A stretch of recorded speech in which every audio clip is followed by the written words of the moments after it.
बहुत बहुत स्वागत है। ਤਾਂ ਕਿਰਪਾ ਕਰਕੇ ਸਾਈਡਾਂ ਤੇ ਖੜੇ ਬੰਦੇ ਪਲੀਜ਼।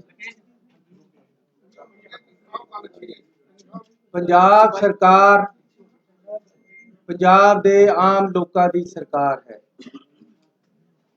ਤੇ ਹਰ ਆਮ ਨਾਗਰਿਕ ਨੂੰ ਚਾਹੇ ਉਹ ਕਿਸੇ ਵਰਗ ਦਾ ਉਹਨਾਂ ਨੂੰ ਬਰਾਬਰਤਾ ਦੇ ਹੱਕ ਤੇ ਉਹਨਾਂ ਨੂੰ ਸਹੂਲਤਾਂ ਪ੍ਰਦਾਨ ਪੰਜਾਬ ਸਰਕਾਰ ਵੱਲੋਂ ਕੀਤੀਆਂ ਜਾ ਰਹੀਆਂ ਹੈ ਕਿਉਂਕਿ ਪੰਜਾਬ ਦੇ ਲੋਕਾਂ ਦੀ ਸਰਕਾਰ ਹੈ। ਕਰਮਚਾਰੀਆਂ ਦਾ ਵਿਸ਼ਵਾਸ ਸਰਕਾਰ ਦੇ ਵਿੱਚ ਹੋਣਾ ਚਾਹੀਦਾ ਹੈ। ਉਹਦੇ ਵਾਸਤੇ ਅਸੀਂ ਕਰਮਚਾਰੀਆਂ ਦੇ ਪਹਿਲਾਂ ਡੀਏ ਵੀ ਦਿੱਤੇ ਹੈ, ਉਹਨਾਂ ਨੇ ਹੜਤਾਲ ਵਾਪਸ ਲਈ ਹੈ, ਉਹਦੇ ਲਈ ਉਹਨਾਂ ਦਾ ਧੰਨਵਾਦੀ ਹਾਂ। ਤੇ ਅੱਜ ਇੱਕ ਅਹਿਮ ਫੈਸਲਾ ਕਰਕੇ ਪੰਜਾਬ ਸਰਕਾਰ ਦੀ ਕੈਬਨਿਟ ਨੇ 36,000 ਇੰਪਲਾਈਜ਼ ਨੂੰ ਪੱਕੇ ਕਰਨ ਦਾ ਫੈਸਲਾ ਕੀਤਾ ਹੈ।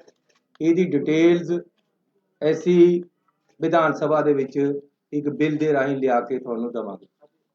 ਸੋ ਇਹ ਕਰਮਚਾਰੀਆਂ ਲਈ ਇੱਕ ਬਹੁਤ ਬੜਾ ਤੋਹਫਾ ਹੈ ਕਿ ਅਸੀਂ 36,000 ਕਰਮਚਾਰੀਆਂ ਨੂੰ ਪੱਕਾ ਕਰਨ ਜਾ ਰਹੇ ਹਾਂ। ਇਸ ਦੇ ਨਾਲ ਹੀ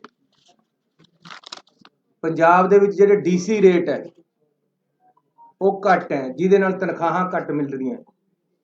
ਪੰਜਾਬ ਸਰਕਾਰ ਨੇ ਇਕੱਲੇ ਸਰਕਾਰੀ ਕਰਮਚਾਰੀਆਂ ਦੇ ਨਹੀਂ, ਪ੍ਰਾਈਵੇਟ ਦੇ ਵੀ ਮਿਨੀਮਮ ਵੇਜ ਹੈ ਜਿਹੜੇ ਉਹ ਵਧਾਉਣ ਦਾ ਫੈਸਲਾ ਕੀਤਾ ਹੈ ਤੇ 415 ਰੁਪਏ 99 ਪੈਸੇ ਪੰਜਾਬ ਸਰਕਾਰ ਜਿਹੜਾ ਰੇਟ ਹੈ 1 ਮਾਰਚ 2020 ਤੋਂ ਪਿੱਛੇ ਤੋਂ ਵਧਾਉਣ ਜਾ ਰਹੀ ਹੈ। ਵਧਾ ਦਿੱਤੇ, ਮਤਲਬ ਕੈਬਨਿਟ 'ਚ ਪਾਸ ਹੋ ਗਿਆ ਹੈ ਤੇ ਇਹਦੇ ਨਾਲ 1 ਮਾਰਚ ਤੋਂ ਲੈ ਕੇ ਅੱਜ ਤੱਕ ਦੇ ਡੀਸੀ ਰੇਟ ਮਿਨੀਮਮ ਵੇਜ ਹੈ ਜਿਹੜੇ ਉਹਦੇ ਬਕਾਏ ਵੀ ਮਿਲਣਗੇ ਤੇ ਅੱਗੇ ਨੂੰ ਵੀ ਜਿਹੜਾ 415 ਰੁਪਈਆ ਰੇਟ ਹੈ ਮਿਨੀਮਮ ਵੇਜ ਹੈ ਉਹ ਵੱਧ ਜਾਏਗਾ।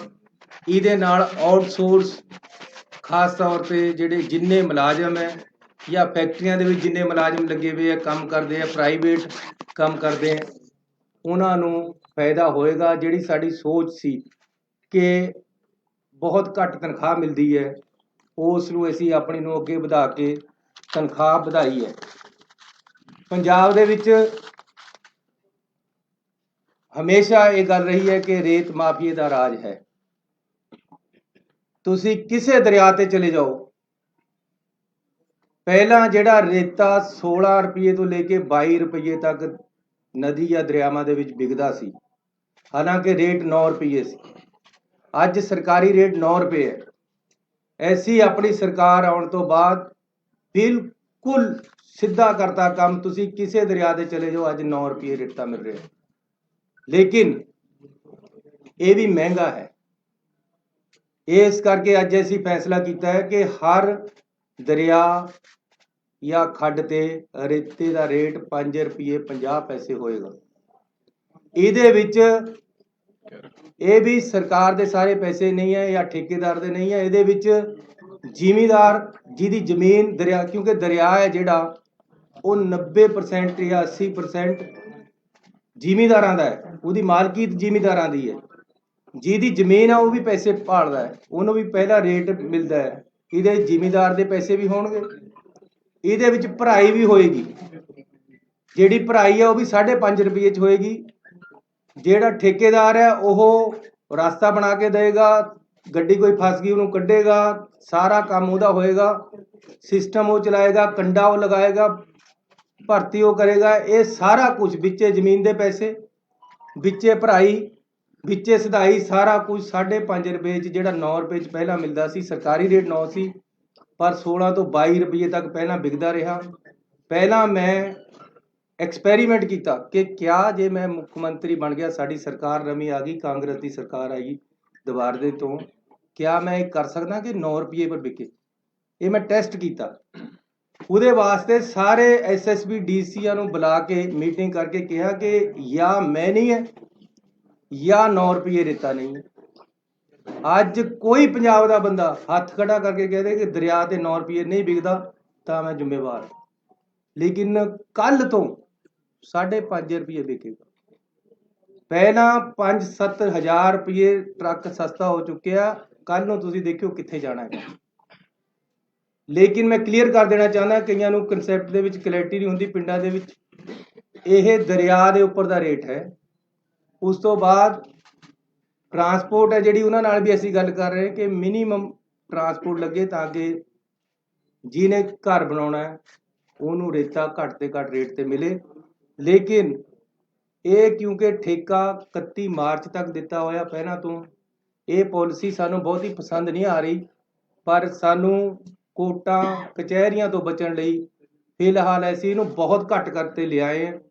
ਅਲਟੀਮੇਟਲੀ ਅਸੀਂ ਆਪਣਾ ਜਦ ਅਗਲਾ ਵਿਜ਼ਨ ਦੇਵਾਂਗੇ ਉਹਦੇ 'ਚ ਅਸੀਂ ਦੱਸਾਂਗੇ ਅਸੀਂ ਕਿਸ ਤਰ੍ਹਾਂ, ਉਹਦੇ ਸਾਡੀ ਪਾਰਟੀ ਡਿਸਾਈਡ ਕਰੇਗੀ ਕਿਸ ਤਰ੍ਹਾਂ ਅਸੀਂ ਅੱਗੇ ਨੂੰ ਰੇਤਾ ਵੇਚਣਾ ਤੇ ਕਿਸ ਤਰ੍ਹਾਂ ਕਰਨਾ ਹੈ। ਲੇਕਿਨ ਅੱਜ ਬਹੁਤ ਸਸਤਾ ਰੇਟ ਅਸੀਂ ਜਿਹਦੇ 'ਚ ਭਰਾਈ ਵੀ ਹੈ, ਜਿਹਦੇ ਜ਼ਿਮੀਂਦਾਰ ਦੇ ਪੈਸੇ ਵੀ ਹੈ, ਜਿਹਦੇ ਸਧਾਈ ਵੀ ਹੈ, ਦਰਿਆ 'ਚੋਂ ਬਾਹਰ ਵੀ ਕੱਢਣਾ, ਉਹ ਅਸੀਂ ਰੇਟ 5.5 ਰੁਪਏ ਕਰਤਾ, ਜਿਹੜਾ ਕਿ 4 ਗੁਣਾ ਘੱਟ ਹੋਇਆ ਹੈ।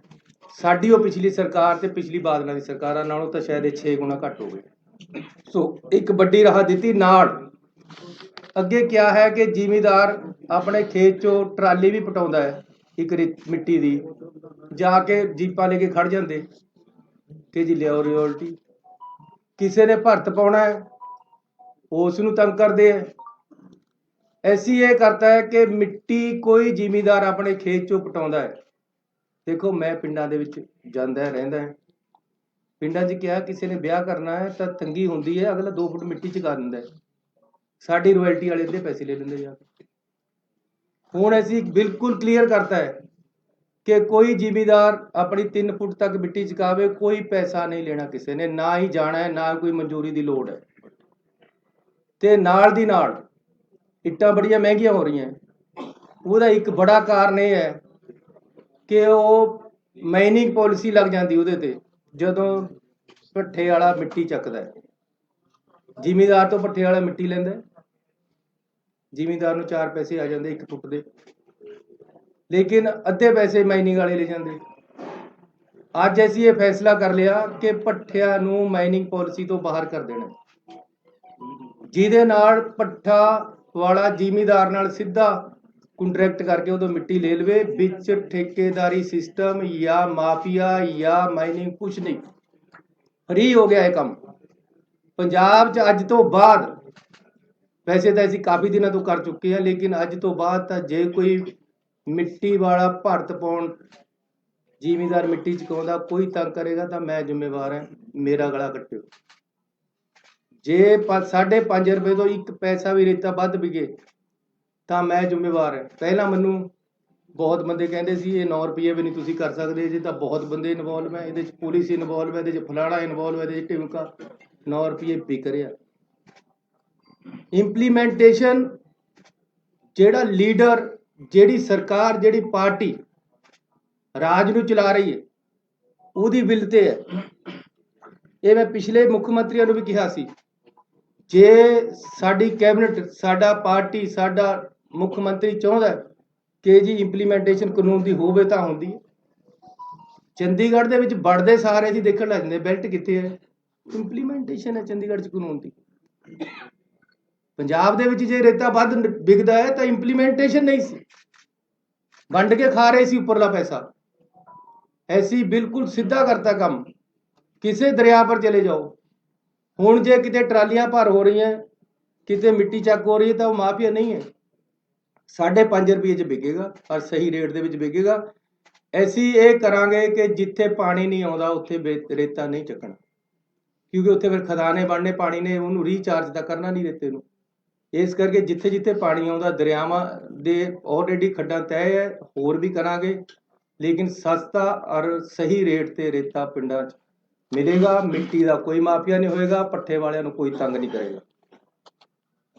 ਇਸ ਤੋਂ ਇਲਾਵਾ ਇੱਕ ਫੈਸਲਾ ਅਸੀਂ ਹੋਰ ਅਹਿਮ ਲਿਆ ਕਿ ਜਿਹੜੇ ਪੰਜਾਬ ਦੇ ਇੰਸਟੀਟਿਊਸ਼ਨਲ ਟੈਕਸ ਪੰਜਾਬ ਤੇ ਲੱਗਿਆ ਹੋਇਆ ਸੀ, Punjab institutional and other buildings tax 2011 ਤੋਂ ਸੀ। ਉਸ ਦਿਨ ਮੈਨੂੰ, ਜਿਸ ਦਿਨ ਅਸੀਂ ਗਏ ਲੁਧਿਆਣੇ, ਉਸ ਦਿਨ ਅਸੀਂ ਅਨਾਉਂਸ ਕੀਤਾ ਸੀ, ਅੱਜ ਕੈਬਨਿਟ ਨੇ ਪਾਸ ਕਰ ਦਿੱਤਾ। 2012 ਤੋਂ ਜਿੰਨਾ ਟੈਕਸ ਬਣਦਾ ਸੀ ਅਸੀਂ ਉਹ ਮਾਫ ਕਰ ਦਿੱਤਾ ਹੈ। ਅੱਗੇ ਨੂੰ ਵੀ ਇਹ ਟੈਕਸ ਹੈ ਜਿਹੜਾ ਪੰਜਾਬ ਤੇ ਨਹੀਂ ਲੱਗੇਗਾ। ਇਸ ਤੋਂ ਇਲਾਵਾ ਅਸੀਂ ਵਨ ਟਾਈਮ ਸੈਟਲਮੈਂਟ ਜਿਹੜੀ ਕੰਪਾਊਂਡੇਬਲ ਬਿਲਡਿੰਗਸ ਹੈਗੀਆਂ, ਜਿਹੜੀਆਂ ਸ਼ਹਿਰਾਂ ਦੇ ਵਿੱਚ ਇਹ ਵੱਡੀ ਰਾਹਤ ਦੇ ਰਹੇ ਹੈ ਕਿ ਜਿਹੜੀਆਂ ਬਿਲਡਿੰਗਾਂ ਬਣ ਗਈਆਂ ਉਹਦੇ ਪਰ ਕਿਸੇ ਨੇ ਚਵਾਰਾ ਪਾ ਲਿਆ, ਕਿਸੇ ਨੇ ਹਾਈਟ ਜ਼ਿਆਦਾ ਵਧਾ ਲਈ ਜਾਂ ਕਿਸੇ ਨੇ ਬਾਹਰ ਨੂੰ ਥੋੜਾ ਬਹੁਤਾ ਕੱਢ ਲਿਆ। ਜਿਹੜਾ ਕੁਝ ਕੰਪਾਊਂਡੇਬਲ ਹੈ ਉਹਨਾਂ ਨੂੰ ਅਸੀਂ ਰੇਟ ਵੀ ਘਟਾ ਦਿੱਤੇ ਆ 25%। ਉਹਨਾਂ ਨੂੰ ਦੁਬਾਰੇ ਲੀਗਲਾਈਜ਼ ਕਰਨ ਦਾ ਇੱਕ ਵਨ ਟਾਈਮ ਪਾਲਿਸੀ ਲੈ ਕੇ ਆਏ ਹੈ, ਜਿਹੜੀ ਕਿ ਕੱਲ ਤੋਂ ਚਾਲੂ ਹੋ ਜਾਏਗੀ। ਇਸ ਦੇ ਨਾਲ ਇਹ ਸਾਡੇ ਅੱਜ ਦੇ ਐਲਾਨ ਹੈ ਜਿਹੜੇ ਕਿ ਅਸੀਂ ਵੱਡੀ ਰਾਹਤ ਪੰਜਾਬ ਦੇ ਲੋਕਾਂ ਨੂੰ ਦਿੱਤੀ ਹੈ। ਸਾਡੇ ਐਡਵੋਕੇਟ ਜਨਰਲ ਸਾਹਿਬ ਨੇ, ਤੁਹਾਨੂੰ ਤੁਸੀਂ ਜਾਣਦੇ ਹੋ, ਕਾਫੀ ਦਿਨਾਂ ਤੋਂ ਅਸਤੀਫਾ ਦਿੱਤਾ ਹੋਇਆ ਸੀ। ਅੱਜ ਕੈਬਨਿਟ ਨੇ ਉਹਨੂੰ ਮਨਜ਼ੂਰ ਕਰ ਲਿਆ।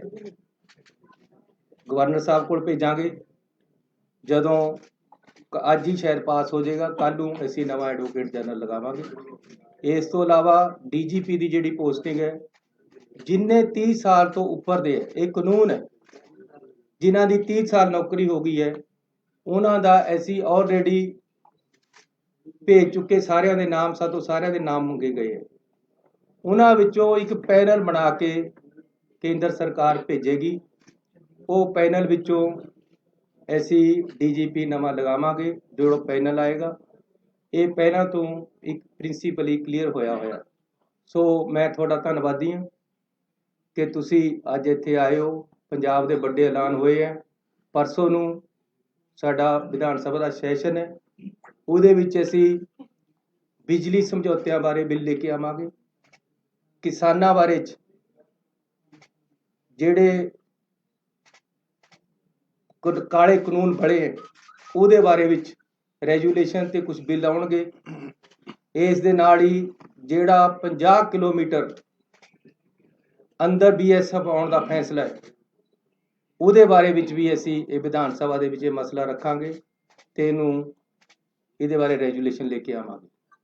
ਸੋ ਮੈਂ ਧੰਨਵਾਦੀ ਹਾਂ ਆਪਣੇ ਮੰਤਰੀ ਸਾਹਿਬਾਨ ਦਾ। ਸਾਡੀ ਪਾਰਟੀ ਦੇ ਪ੍ਰਧਾਨ ਸਾਹਿਬ ਵੀ ਸਾਡੇ ਵਿਚਕਾਰ ਆਏ ਹੈ, ਉਹਨਾਂ ਦਾ ਵੀ ਮੈਂ ਸਵਾਗਤ ਵੀ ਕਰਦਾ, ਉਹਨਾਂ ਦਾ ਧੰਨਵਾਦ ਵੀ ਕਰਦਾ।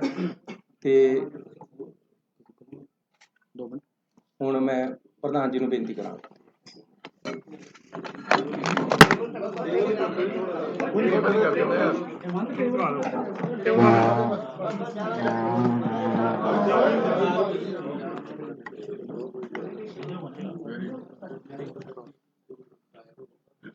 प्यारे दोस्तों, मुख्यमंत्री साहब, मेरे बहुत रिस्पैक्टेड कलीग्स, मैं ਵਧਾਈ ਦਿੰਦਾ CM ਸਾਹਿਬ ਨੂੰ ਕਿ ਮੇਰੀ ਮਨ ਦੀ ਬਹੁਤ ਵੱਡੀ ਤਾਂਘ ਸੀ ਇਹ ਕਿ ਰੇਤੇ ਦੇ ਰੇਟ ਫਿਕਸ ਹੋਣ। ਮੈਂ ਪਹਿਲੇ ਦਿਨ ਤੋਂ ਕਹਿਣਾ, ਜਿਸ ਦਿਨ ਰੇਤੇ ਦੇ ਰੇਟ ਫਿਕਸ ਹੋਣਗੇ ਮਾਫੀਆ ਉਸੇ ਦਿਨ ਮਰ ਜਾਏਗਾ। ਅਗਰ ਤੁਸੀਂ ਸ਼ਰਾਬ ਵੀ ਵੇਚਦੇ ਹੋ, ਬੋਤਲ ਦੇ ਉੱਤੇ ਰੇਟ ਹੁੰਦਾ। ਰੇਟ ਜਦੋਂ ਫਿਕਸ ਨਹੀਂ ਹੁੰਦਾ, ਸਪਲਾਈ ਤੇ 170 ਸਾਲ ਦੀ ਪਈ ਹੈ ਪੰਜਾਬ 'ਚ, ਸਪਲਾਈ ਰੋਕ ਦਿੱਤੀ ਜਾਂਦੀ ਹੈ। ਔਰ ਜਿਹੜੀ ਟਰਾਲੀ ਮੈਂ ਰਿਕਮੈਂਡ ਕਰਦਾ ਸੀਗਾ 1000 ਰੁਪਏ ਨੂੰ, ਕਿਉਂਕਿ ਟਰਾਲੀ ਦਾ ਰੇਟ ਫਿਕਸ ਹੋਣਾ ਚਾਹੀਦਾ।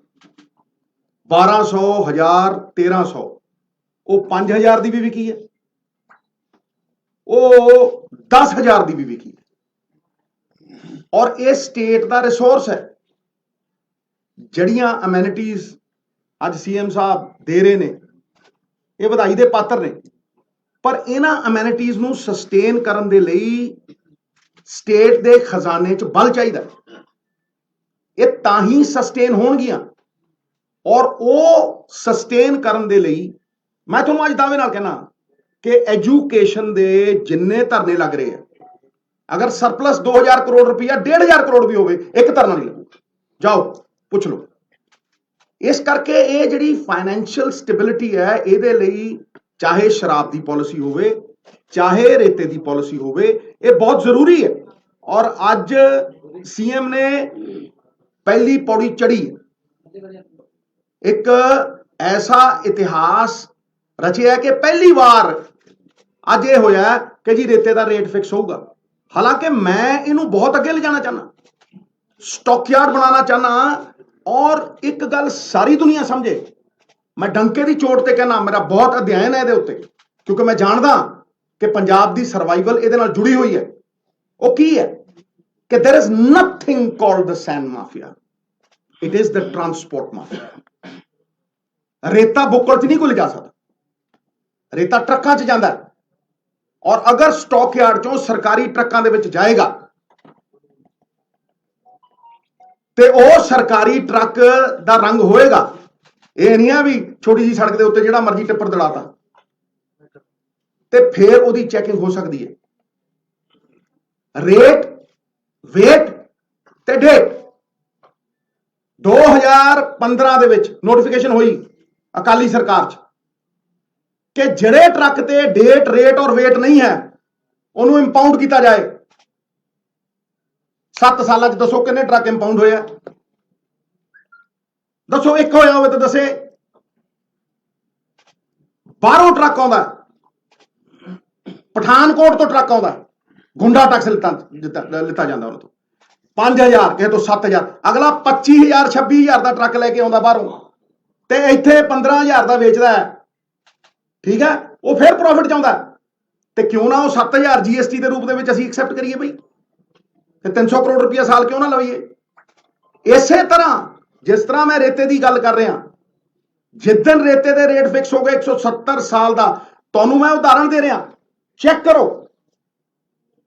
अकाली सरकार ने एक साल दे विच लगातार 10 साल चोरी की इंतहा देखो, लगातार 10 साल, हर साल एवरी ईयर 40 करोड़ रुपया जमा कराया एक साल का। ते तेलंगाना एक हफ्ते 47 करोड़ रुपया कमाता एक दरिया तो। लो जिथे मर्जी बहा, ये की है? ये चोरी नहीं है, ये चोरी तो बहुत अगे वाली चीज है। 2400 करोड़ रुपया तेलंगाना ने 2014 चों वो अड हुंदे ने आंध्र प्रदेश तो, ते पहले 3.5 सालों के 2400 करोड़ रुपया कमाते हैं। ते अकाली सरकार 10 सालों के 400 करोड़ रुपया जमा कराती है। 4 दरिया, 1300 किलोमीटर दरिया, ते 40 करोड़ रुपया साल, ते तेलंगाना 300 किलोमीटर दरिया, ते 47 करोड़ रुपया हफ्ते का। कोई मेल है?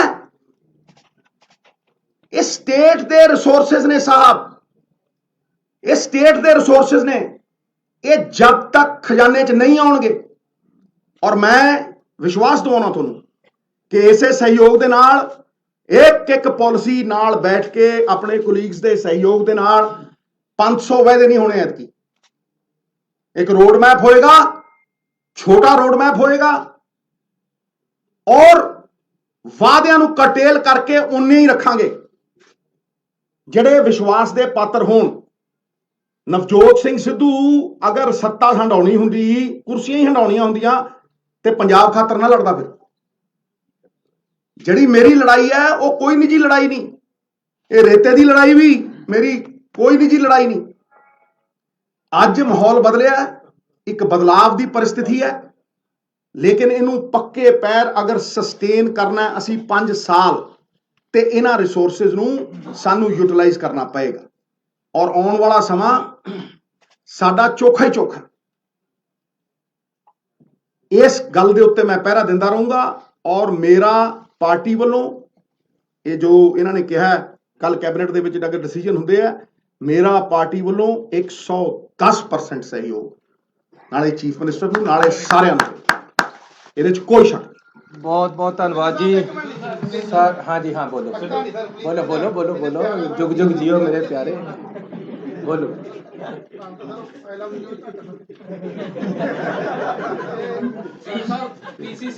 जे प्रेस ते सरकार ते ओपोजिशन सारे जाने सूबे वास्ते तकड़े होके काम करिए। तुसी चौथा पिलर हो, थोड़े सहयोग और थोड़िया जी आलोचनावां दोनों चाहिए, क्योंकि तुसी आलोचना नहीं करोगे, मैनू समझ नहीं आएगी कि मैं कितने गलत है। ਮੈਂ ਆਲੋਚਨਾ ਨੂੰ ਹਮੇਸ਼ਾ ਵੈਲਕਮ ਕਰਦਾ। ਇਹ ਠੀਕ ਹੈ ਕਿ ਸਾਡੇ ਕੰਮ ਦੇ ਵਿੱਚ ਆਲੋਚਨਾ ਹੈ ਨਹੀਂ ਹੋ ਰਹੀ। ਇਹ ਗੱਲ ਜ਼ਰੂਰ ਹੈ ਜੀ, ਤੁਹਾਡੇ ਕੋਲ ਸਮਾਂ ਬੜਾ ਘੱਟ ਹੈ। ਸਿੱਧੂ ਸਾਹਿਬ ਵੀ ਬੜਾ ਕਹਿੰਦੇ ਕਦੀ ਲੱਗਦਾ ਆਪੋਜੀਸ਼ਨ ਦਾ ਰੋਲ ਨਿਭਾ ਰਹੇ, ਕਦੀ ਕਰਨਾ ਚਾਹੀਦਾ। ਪਾਰਟੀ ਸੁਪਰੀਮ ਹੈ, ਬਿਲਕੁਲ ਸਰ। ਪਾਰਟੀ ਦੀਆਂ ਆਈਡੀਓਲੋਜੀ ਨੂੰ ਅਸੀਂ ਇੰਪਲੀਮੈਂਟ ਕਰਨਾ and we are here to implement their ideologies. ਨਿੱਜੀ ਕੋਈ ਹੈ ਨਹੀਂ ਉਹਨਾਂ ਨੇ ਸਰਕਾਰੀ। ਸਰ ਇੱਕ ਤਾਂ ਜਿਹੜੀ ਮਾਫੀਆ ਦੀ ਗੱਲ ਚੱਲਦੀ ਪਈ ਹੈ, ਮੈਂ ਫਿਰ ਨਾਮ ਵੀ ਲੈ ਦਿੰਦਾ ਕਿ ਰੋਪੜ ਦੇ ਵਿੱਚ ਸਰ ਕਈ ਖੱਡਾਂ ਇਦਾਂ ਕੋਈ ਰੋਪੜ ਦੇ ਵਿੱਚ ਆ, ਬਾਕੀ ਹੈ ਜਿਹੜੀ ਲੀਗਲਾਈਜ਼ ਖੱਡ ਹੈ ਉਹ ਚੱਲਦੀ ਨਹੀਂ ਹੈ।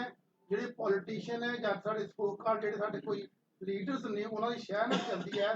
ਜਿਹੜੀ ਲੀਡਰ ਜਿਵੇਂ ਆਮ ਰੋਪੜ ਦੇ ਵਿੱਚ ਇੱਕ ਟੌਪ ਲੀਡਰ ਤੁਹਾਡੇ ਸੱਤਾਰੂਰ ਦੇ ਵਿੱਚ ਨਾਮ ਵੱਜਦਾ ਹੈ, ਉਹ ਸਰ ਕੀ ਜਿਹੜੀਆਂ ਲੀਗਲਾਈਜ਼ ਜਿਹੜੀਆਂ ਰੁਕੀਆਂ ਹੋਈਆਂ ਇਲੀਗਲ ਚੱਲਦੀਆਂ ਪਈਆਂ ਨੇ, ਉਹ ਉਹਦੇ ਵਾਸਤੇ ਕੋਈ ਮੈਕੈਨਿਜ਼ਮ ਕੋਈ ਸਰ ਤੁਸੀਂ ਮੈਨੂੰ ਦੱਸੋ 9 ਰੁਪਏ ਤੇ ਘੱਟ ਜੇ ਇੱਕ ਵੀ ਇਲੀਗਲ ਚੱਲਣ ਨਹੀਂ ਦਵਾਂਗਾ। ਨੰਬਰ 1 ਹੁਣ 5.5 ਤੋਂ 1 ਪੈਸਾ ਵੱਧ ਨਹੀਂ ਵਿਗੜ ਦਵਾਂਗਾ। ਜਾਂ ਪੈਸਾ ਸਰਕਾਰ ਨੂੰ ਆਏਗਾ ਜਾਂ ਲੋਕਾਂ ਨੂੰ ਜਾਏਗਾ, ਇਹਦੇ ਵਿੱਚ ਕਿਤੇ ਨਹੀਂ। ਤੁਸੀਂ ਇਹਨਾਂ ਨੇ ਉਹਨੇ ਟਰਾਲੀ ਦੀ ਗੱਲ ਕਰੀ ਹੈ, ਜਿਹੜਾ ਮੈਂ ਅੱਜ ਰੇਟ ਦਿੱਤਾ ਮੇਰੀ ਆਪਣੀ ਸਰਕਾਰ ਨੇ, ਸਾਡੀ ਪਾਰਟੀ ਦੀ ਸਰਕਾਰ ਨੇ 5.5 ਰੁਪਏ, ਉਹਦੇ ਨਾਲ 800 ਰੁਪਏ ਦੀ ਟਰਾਲੀ ਭਰਦੀ। ਅੱਜ ਤੱਕ ਕਦੇ ਸੁਣਿਆ 800 ਰੁਪਏ ਦੀ ਟਰਾਲੀ ਭਰ ਜਾਏਗੀ ਰੇਤੇ ਦੀ? ਔਰ ਇਹਦੇ ਵਿੱਚ ਭਰਾਈ ਵੀ ਹੈ, ਇਹਦੇ ਵਿੱਚ ਚੁਕਾਈ ਵੀ ਹੈ, ਇਹਦੇ ਵਿੱਚ ਠੇਕੇਦਾਰ ਜ਼ਿਮੀਦਾਰ ਦੇ ਪੈਸੇ ਵੀ ਹੈ। ਅਗਲਾ ਆਵੇ, ਮੈਂ ਕਹਿੰਦਾ ਜੀ ਤੁਸੀਂ ਇਹ ਦਰਿਆ ਦਾ ਰੇਟ ਹੈ, ਕੋਈ ਬੰਦਾ ਆਪਣੀ ਟਰਾਲੀ ਲਿਆ ਕੇ ਭਰਾ ਲਵੇ, ਕੋਈ ਆਪਣਾ ਟਰੱਕ ਲਿਆ ਕੇ ਭਰਾ ਲਵੇ। ਟਰਾਂਸਪੋਰਟ ਜੇ ਜ਼ਿਆਦਾ ਪੈਸੇ ਲੈਂਦਾ ਆਪਣਾ ਟਰੱਕ ਕਰਕੇ ਲਿਆਓ, ਅਸੀਂ ਤਾਂ ਤੁਹਾਨੂੰ ਭਰ ਕੇ ਦੇਣਾ, ਭਰ ਕੇ ਵੀ ਦੇਵਾਂਗੇ। ਜੇ ਅਗਲਾ ਆਪਣੀ ਜੇਸੀਬੀ ਨਾਲ ਭਰਦਾ ਆ ਕੇ ਤਾਂ 1 ਰੁਪਿਆ ਸੈਂਕੜਾ ਭਰਾਈ ਦਾ ਰੇਟ ਹੈ ਉਹ ਘੱਟ ਹੋ ਜਾਏਗਾ। ਸੋ ਬਹੁਤ ਹੀ ਲਿਬਰਲ ਔਰ ਲੋਕਾਂ ਦੇ ਪੱਖੀ ਐਸੀ ਪਾਲਿਸੀ ਲੈ ਕੇ ਆਏ ਹੈ। ਲੇਕਿਨ ਫਿਰ ਮੈਂ ਕਹਿੰਦਾ ਕਿ ਸਾਡੀ ਪਾਰਟੀ ਦਾ ਵਿਜ਼ਨ ਹੈ ਜਿਹੜਾ ਉਹ ਆਉਣ ਵਾਲੇ ਸਮੇਂ 'ਚ ਅਸੀਂ ਲਾਗੂ ਕਰਾਂਗੇ ਔਰ ਨਵੀਂ ਪਾਲਿਸੀ ਜਿਹੜੀ ਅਸੀਂ ਇੱਕ ਵਿਜ਼ਨ ਦੇਵਾਂਗੇ ਤੇ ਕੋਈ ਖੱਡ ਐਸੀ ਇਲੀਗਲ ਚੱਲਣ ਨਹੀਂ ਦੇਵਾਂਗੇ। ਠੀਕ ਹੈ, ਪਿਛਲੇ ਸਮੇਂ 'ਚ ਜਿਹੜਾ ਕੁਝ ਹੋਇਆ ਤੁਹਾਨੂੰ ਵੀ ਪਤਾ ਹੈ, ਕੌਣ ਮਜੀਠੀਆ ਸੀ, ਕੌਣ ਸੀ, ਕਿੱਥੇ ਕਿੱਥੇ ਕਿਸ ਤਰ੍ਹਾਂ ਚੱਲਦਾ ਰਿਹਾ। ਇਹੀ ਇੱਥੇ ਸੁਖਵੀਰ ਸੀਗਾ, ਇਹੀ ਕੁਝ ਇੱਥੇ ਹੋਇਆ। ਲੇਕਿਨ ਭਰਾਵੋ ਇੱਕ ਗੱਲ ਦੱਸ ਦੇਣਾ, ਹੁਣ ਲੋਕਾਂ ਦੀ ਸਰਕਾਰ ਹੈ। ਮੈਂ ਲੋਕਾਂ ਨੂੰ ਕਹਿ ਦੇਣਾ ਕਿ ਆਪਣਾ ਮੋਬਾਈਲ ਲੈ ਕੇ ਖੜ ਜਾਓ, ਉੱਥੇ ਮੇਰੇ ਨੌਜਵਾਨ ਮੁੰਡੇ ਖੜਨਗੇ। ਪੁਲਿਸ ਵਾਲਿਆਂ ਨੂੰ ਕਹਿਤਾ ਜਾਂ ਤੁਸੀਂ ਨਹੀਂ ਜਾਂ ਮੈਂ ਨਹੀਂ। ਨੌਜਵਾਨ ਮੁੰਡਾ ਇੱਕ ਮੈਨੂੰ ਕੋਈ ਵੀਡੀਓ ਪਾ ਦੇਵੇ ਕਿ ਜੀ ਨੇ ਮੇਰੇ ਤੇ 5.5 ਨਹੀਂ 5 ਰੁਪਏ 60 ਪੈਸੇ ਲਏ, ਜਾਂ ਉਹ ਨਹੀਂ ਆ ਮੈਂ। ਬਹੁਤ ਧੰਨਵਾਦ। ਮੈਂ ਇਸ ਗੱਲ ਦਾ ਜਵਾਬ ਦੇਣਾ, ਇਸ ਗੱਲ ਦਾ ਜਵਾਬ ਦੇਣਾ, ਮੈਂ ਤੁਹਾਨੂੰ ਜਵਾਬ ਦੇਣਾ। ਮੈਂ ਦੇਖੋ ਰੋਪੜ ਕੀ ਹੋ ਰਿਹਾ ਕੀ ਨਹੀਂ ਹੋ ਰਿਹਾ ਨਿੱਜੀ ਤੌਰ ਦੇ ਉੱਤੇ ਇਹ ਤੁਸੀਂ ਤਹਿਕੀਕਾਤ ਕਰੋ, ਜੇ ਪ੍ਰੂਫ ਹੈਗਾ ਤਾਂ ਦਿਓ, ਠੀਕ ਹੈ। ਮੈਂ ਤੁਹਾਨੂੰ ਇੰਨਾ ਕਹਿਣਾ ਚਾਹੁੰਦਾ ਔਰ ਡੰਕੇ ਦੀ ਚੋਟ ਤੇ ਕਹਿਣਾ ਚਾਹੁੰਦਾ, ਇਹ ਜੋ ਕੁਝ ਸ਼ਰਾਬ 'ਚ ਹੋਇਆ, ਜੋ ਕੁਝ ਰੇਤੇ 'ਚ ਹੋਇਆ, ਇਹ ਇੱਕ ਕਾਰਟਲ ਕਰਕੇ ਹੋਇਆ। ਕਾਰਟਲ ਠੇਕੇਦਾਰੀ 'ਚ ਬਣਦਾ। ਜਿੱਥੇ ਜਿੱਥੇ 35,000 ਕਰੋੜ ਰੁਪਏ ਕਮਾਏ ਗਏ, ਜਿੱਥੇ ਜਿੱਥੇ 3 ਸਾਲਾਂ ਦੇ ਵਿੱਚ 2,500 ਕਰੋੜ ਰੁਪਏ ਕਮਾਏ ਗਏ 300 ਕਿਲੋਮੀਟਰ ਦਰਿਆ ਚੋਂ, ਉੱਥੇ ਸਟੇਟ ਓਨਡ ਸੀ, ਉਹ ਉੱਥੇ ਕਾਰਪੋਰੇਸ਼ਨ ਸੀ। ਮੈਂ ਤੁਹਾਡੀ ਗੱਲ ਦਾ ਜਵਾਬ ਦੇ ਰਿਹਾ। ਸਵਾਲ ਇਹ ਹੈ ਕਿ ਮਹਾਰਾਜ ਪਾਪੀ ਨਹੀਂ ਮਾਰਨੇ, ਪਾਪ ਮਾਰਨਾ। ਇੱਕ ਸਿਸਟਮ ਐਸਾ ਹੈ ਜਿਹੜਾ ਕਹਿੰਦਾ ਆ ਹੁਣ ਮੇਰੇ ਨਾਲ ਰਲ, ਜਦੋਂ ਤੂੰ ਚੋਰ ਹੋ ਗਿਆ ਤੇ ਤੈਨੂੰ ਨਾਲ ਰਲਾਵਾਂਗਾ। ਸੁਣੋ ਮੈਂ ਮੇਰੀ ਗੱਲ ਪੂਰੀ ਕਰਨੇ ਮਿੱਤਰਾ, ਪੂਰੀ ਕਰਨੇ। ਸਿਸਟਮ ਜਦੋਂ ਉਹ ਹੋਇਆ ਸਟੇਟ ਓਨਡ, ਚਾਹੇ ਸ਼ਰਾਬ ਹੋਵੇ ਤੇ ਚਾਹੇ ਰੇਤਾ ਹੋਵੇ, ਕਿਸੇ ਦਾ ਵਸ ਹੀ ਨਹੀਂ ਚੱਲਣਾ, ਕਿਉਂਕਿ ਉਹ ਸੂਬੇ ਦਾ। ਫਿਰ ਸ਼ਰਾਬ ਦੀ ਬੋਤਲ ਵੀ ਜੇ ਅੱਧਾ ਕਿਲੋਮੀਟਰ ਤੁਰੀ ਤੇ ਪਤਾ ਲੱਗੂ, ਉੱਤੇ ਚਿੱਪ ਲੱਗੀ ਹੋਊ। ਇਹ ਨਹੀਂ ਹੈ ਵੀ ਰਾਤ ਨੂੰ ਕਦੇ ਕਿੱਧਰ ਨੂੰ ਚਲੀ ਗਈ ਤੇ ਕਦੇ ਕਿੱਧਰ ਨੂੰ ਚਲੀ ਗਈ ਤੇ ਕਦੇ ਕਿਹਦੇ ਦਾ ਤੇ ਕਦੇ ਕਿਸੇ ਦਾ।